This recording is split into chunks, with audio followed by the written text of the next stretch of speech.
Hello, everyone. And have I got the best day for you? The best interview with the wonderful Lisa Benson. Welcome, Lisa. Thank you, Karen. Hi, everyone. Oh, this day we've been waiting for a while, haven't we, Lisa? We certainly have. I feel like it's a baby being birthed, and I've been holding on to it for so long, and now it's time to share with the world and land into the hands that it's meant to land into. Yes, and the baby we're talking about is this gorgeous baby here. Look at this. Isn't it divine? So exciting. And the cover is just absolutely beautiful, isn't it? It's just Can we talk everything about I the dreamed cover of. before we get into everything? And hello to anyone who's watching. Please ask your questions in the comments and we'll see them. But help us celebrate with Lisa, because where have I been all my life? How I finally grew up after a life of putting up, giving up, and shutting up. I love the title, but let's talk about the cover, because it is, look, the whole way around divine. Look, It's it's the beautiful. journey right there. It is. And there was a full journey with the cover. And like everything in life, and especially with my book journey, everything that I came across took a lot longer than I expected it to. So when I thought, oh, well, let's make the cover, I thought it would take about 2 weeks.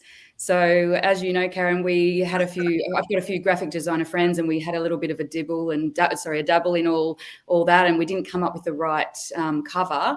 And then we went out to an international design company, and I had 300 covers, and I still wasn't happy with any of the designs. And I thought, am I just, being too precious and, just I've got to choose one. Well, And it's then the essence of your book, isn't it? Letting go I of knew, perfection. that's But right. And you were really good and open-minded and open to it. But I did say, when you see your cover, you know it's it, and that's a very profound moment for an author.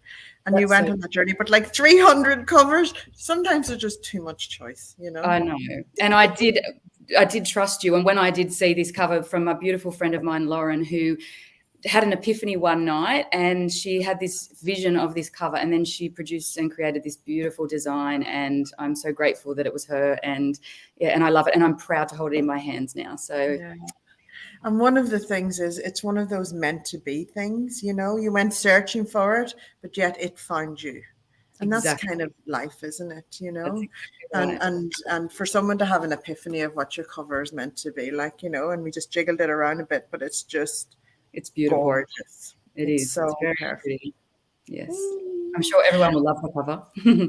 Yeah, they will, absolutely. And right, so I've got some questions to ask you, because we want to get to it and get all the gold out. But Lisa, what was your writing process? Because this has been cooking for a while. It has been cooking for a long time. So there's two aspects of the writing process for me. The fact that I live in two different destinations. So I live in Newcastle and Sydney. So I can't, like some people have a designated writing space, and they have this little ritual, but I had to get used to writing in cafes or on a boat or in a house at the dining table. And especially during COVID, there was lots of challenges. So but actually, with the writing, my process was I did have a little ritual before I wrote, and tried to call in, I spoke to my angels and said, bring in the story that needs to be told, and burnt some Palo Santo wood, and tried to sort of really get into the moment to accept the messages that are here for me to spread. But the actual writing, I just wrote just random scenes and just kept writing until I felt like I had enough words. And then I tried to think, well, how can I put all this together in a structure that other people understand and it will have meaning for other people? And that's when I kind of broke it down into the 3 sections of putting up, giving up, and shutting up. And that's kind of how it works for me, is just writing when I feel like I need to write. Like I can't just go, oh, I'm going to work from 8 till 5. I have to sometimes it's like 2 o'clock in the morning till 5, and it's very random. And I get the epiphanies when I'm walking or in the shower or sleeping, as you would know. Most in impromptu time. So, we're talking messy first draft here, you know, and for someone who likes things to be in place, that's, you have to allow the freedom of that. But the freedom of the messy first draft is so important and vital in the process, isn't it? And I love how you spoke there of, you just knew that all the content was out, and then it needed to be put together. And that's what I think a lot of people it blocks a lot of people, is that they in the writing journey is that they think it has to be a perfect draft whenever it's, no, you have to get the content out first and then it's worked into a perfect manuscript. And that's a long journey, isn't it? Absolutely. And I think that was one of the biggest things that I will learn taking into another book is Yes. that because of the perfectionism, and I know there's so many women out there who are the same, and we all have this need for everything to be right and to fix everything, but it all changes during the writing. And I think I've done about 400,000 words. That's now 67. So all those words that I tried to get perfect that have been put in the bin, it's just such a waste of time. And I think that's good advice for anyone who is thinking about writing a book, is to just get the words out, like you said, and then once you know what's going to be left there, that's when, and there's professional people who can help with the editing and the copywriting and everything. And instead of wasting all that time, and I think it is a little bit for me, and I can only speak from my own personal experience, a little bit of procrastination as well, because you're trying to delay that finishing because you're not ready for whatever reason to share your story. So well, it's a self-development journey in itself. Is writing a book, is especially a memoir, and one of the things is, I believe that you have to write more than people need to read, and I think that's why a lot of words are chopped out of memoirs, because as from an editor's perspective, they all come, what does the reader need to read and get from your story and your valuable golden nuggets and the information, because your journey has been wow. And we're not going to talk about and give away all the details. You got to get the book. But the essence of the journey and the journey you've been on, like, is wow, Lisa. And you're a different person sitting here now than you were when you started the journey all those years ago. So from your first draft being written and all those pieces of paper, how long has it taken you now to get to this point? And what was the journey? It's taken over 5 years and probably 6 years, I'd say, in total, because the last few months has obviously been just the process of going through the publishing process and everything. But to actually write, it took over 5 years. So, and then the process was, I actually thought I was writing about something else. And through the guidance and mentoring that I received, wonderful guidance from Joanne Fedler, I didn't even know what my story was until I started writing. So there was this, 16 to 20,000 words of stuff that is not even in the book, because as she says, one train hides another train, and the story just unfolded. And it wasn't there because I wasn't ready to share it, and I wasn't ready to be vulnerable either. And there's things in this book that I actually said I will take to my grave and I would never reveal and I would never share. And the vulnerability that I have, exposed basically in this book is beyond, as I said, whatever I thought would ever be shared. So I think that's an important thing, because as Little Miss Perfect, which is what I was known at school, to have someone who is seen, or, it's just, obviously there's no such thing as perfect, and I know that now, but to have someone who appears that they have everything in control to show this level of vulnerability, I think that is what will connect with my readers and show everyone that, especially young women, when you're making mistakes or when you're going through life or you think you're the only one, that you're not alone, and that, we're all the same basically, and we're all connected to each other, and we all get hurt by people, and we all hurt other people accidentally. Yeah. So if we can just know that we're all human and connect in that way, and that's what I want my message to be. So powerful. And you had to deal with inhibitions. Can you talk into that? How did you do that? Did they come up at the beginning or just all throughout? Because you were growing and you were very courageous in how you showed up and shared in this book. And it takes courage and bravery. And it's wonderful to have the amazing mentor, Joanne Fedler, behind you, because she is strength and behind you, but and supporting you. So how did you manage that, Lisa? Like, that's huge. I know how huge that would be for you. Lots and lots and lots of tears and lots of giving up too. I said I can't do this so many times, but there was an inner calling and an inner, knowing that I had to do this, and I am the one that's basically chosen to do this and to share this. And I resisted so much, and I kept trying to go into those places, and I did resist and not go in there. But life also happened and experiences came up in my life where I had to face things and I had to, step up and realize that, you have to grow up. And I talk about growing up in a very different way in the book, which I think will be interesting for a lot of people. So I had to take my own advice and realize that all these things and conditioning and, this cultural conditioning of our expectations and, listening to other people instead of our own heart, I had to deal with all that myself. And I think that's also important when we write a book. The book is actually not about me when someone reads it. I'm hoping that people can see themselves inside my story. And I think if I can break down all those things and, those inhibitions and become a person who can express my true feelings in a book that the whole world is able to read, then I think anyone can do that. And I want to give power to those young people especially, but also to show understanding for older women who don't understand things in their life, and they might go, oh my goodness, that's why I did that, or I understand that now and I'm not alone. So I kind of, I just think I can't tell someone the answer because I think we all have to find our answers in our own way. But if I can just show people that there is an answer and you will find your own answer, then that would make me happy as well. Oh, I love it.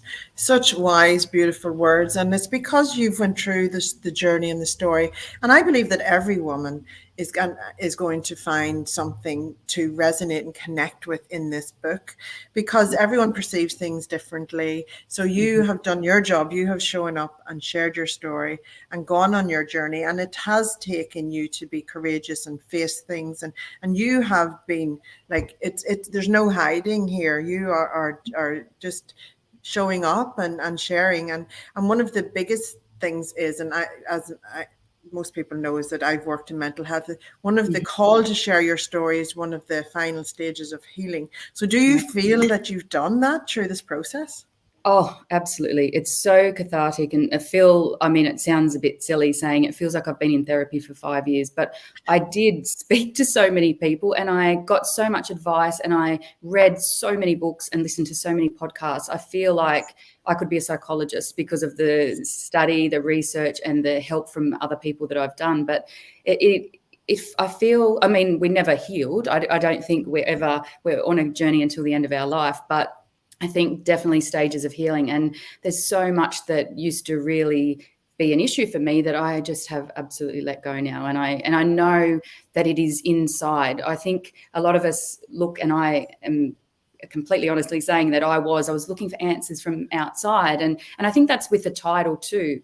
Where have I been all my life? Most people have heard the saying, where have you been all my life? And I think that's more of an external validation of, you're waiting for someone to save you or come in with the answers. But the where have I been all my life, it's very much going inward and realizing that we have all the answers within us. Like we can't find them from anyone else. And it's like me saying, I'm so proud of this book that I have written. I love that other people are proud of me, but it doesn't really mean anything compared to me being proud of it myself. So I think that's where where have I been all my life? We all get lost.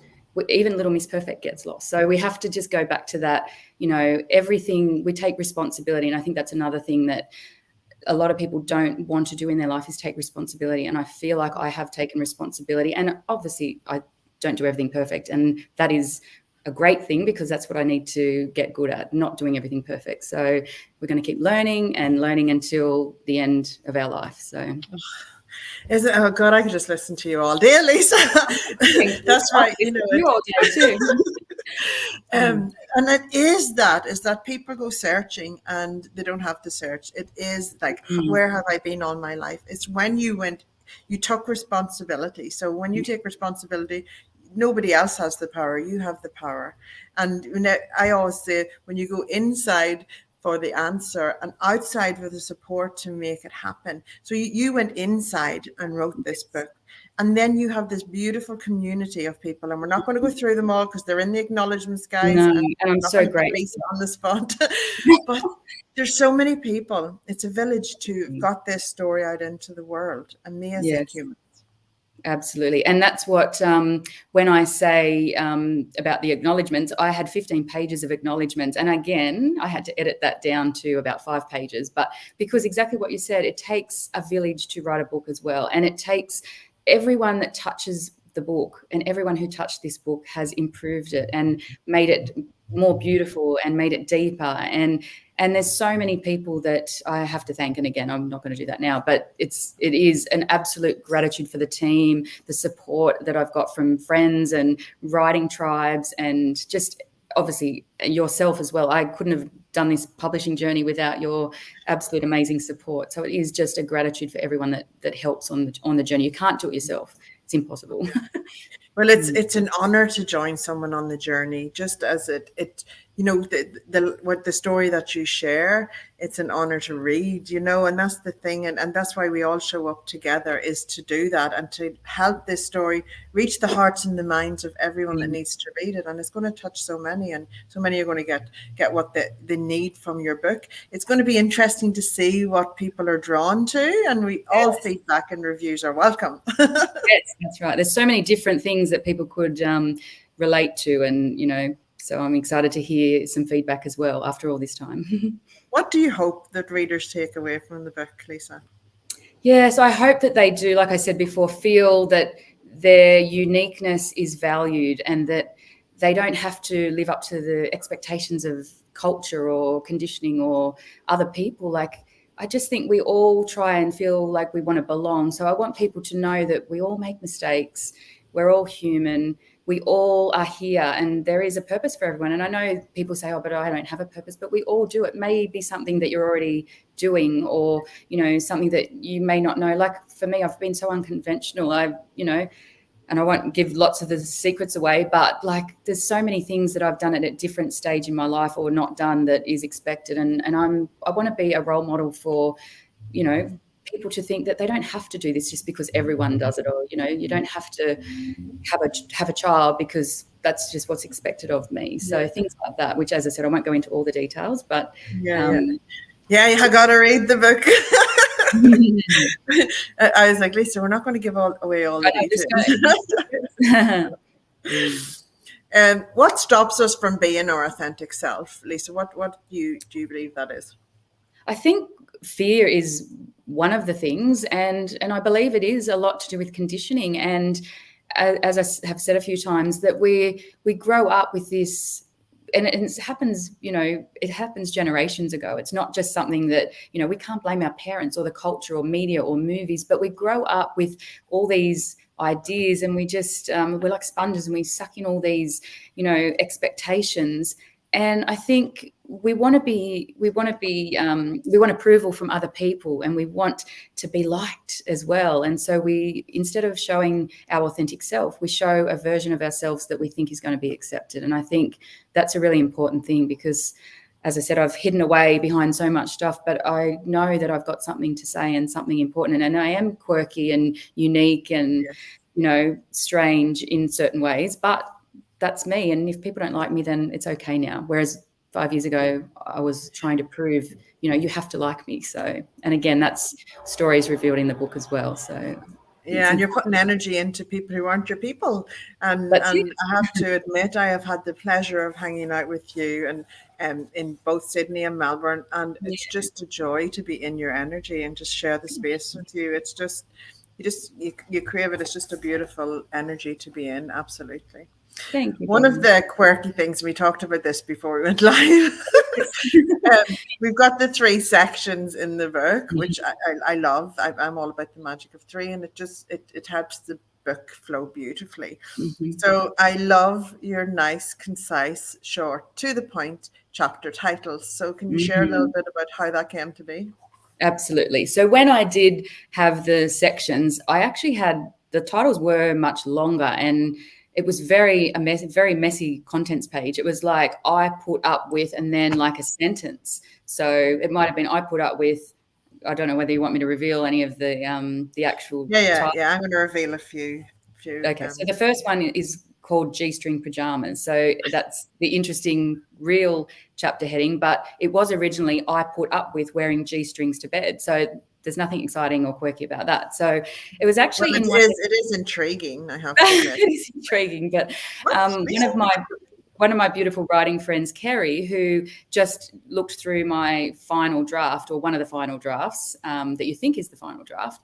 And she said, oh, the chapter titles just feel a little bit too long. And she made a few suggestions. And so I have to give thanks and gratitude to her for the suggestion to shorten them and make them a little bit more quirky and punchy. So thank you, Kerry. They are quirky and punchy. Well done, Kerry. And I'm just going to read the first 3 from each section, so just to create a bit of intrigue and curiosity. So part 1 is putting up. So the first 3 are G-strings pajamas, believing myths, and cheating boyfriends. You know, I'm in already. Part 2 is giving up, and it's spiritual recipe, relinquishing blame, and saying yes. Okay, and there's so much. Well, there's 4 parts, but shutting up has unexpected visitors, secret desires, and future fears. And then we've got growing up, which is taking responsibility. Life happens for me, and no getting better. I just adore it. I just adore it. Yeah. Exciting. I can't wait to But hear they're really quirky. I just love them. They just create intrigue. You go, what? Okay. And then whenever you read the chapter and you go, yeah. And you just connect, with it. It's ingenious. I just love it. Thank you. Lisa, where to from here? Where to from here? So I actually write about this in the book.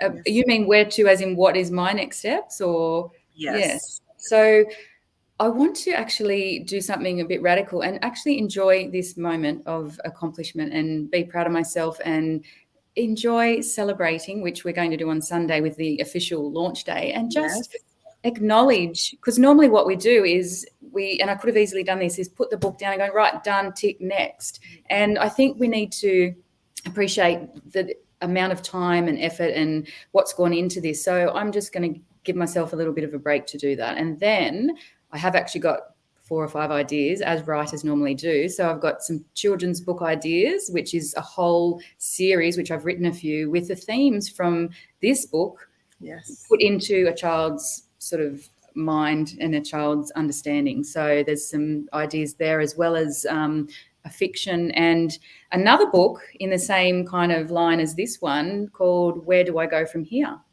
It's almost the same as what you've asked as the question. So yeah, and that was interesting because I was at my mum's one day doing some work on this book, and I was thinking, where do I go from here? And I was thinking about the chapter I was walking on. And she goes, that's a good title for a book. So thanks, Mum, for the next title of the next part of this series, because it's not like there's an ending. We don't end and say, right, we've learned everything. There's so much more, and I think the more that I've learned, the more I know that I don't know. So I'm so excited to learn more and share more of what I know with everyone else.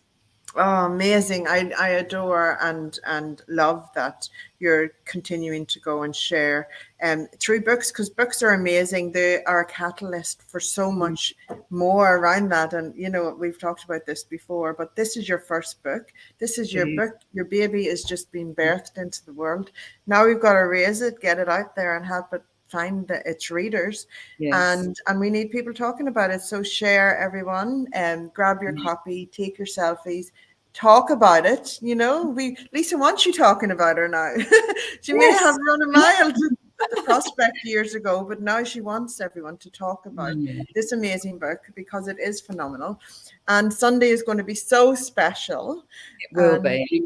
I'm so overwhelmed with the support and how many people are turning up. I'm so excited to see everyone and to help celebrate something I feel like I've been talking about this for so long, and to now actually say, see, I have been writing a book. I haven't just been sitting at home doing nothing. So it's a wonderful relief, achievement, excitement. It's a bit of everything. So I'm so happy that everyone's being so supportive.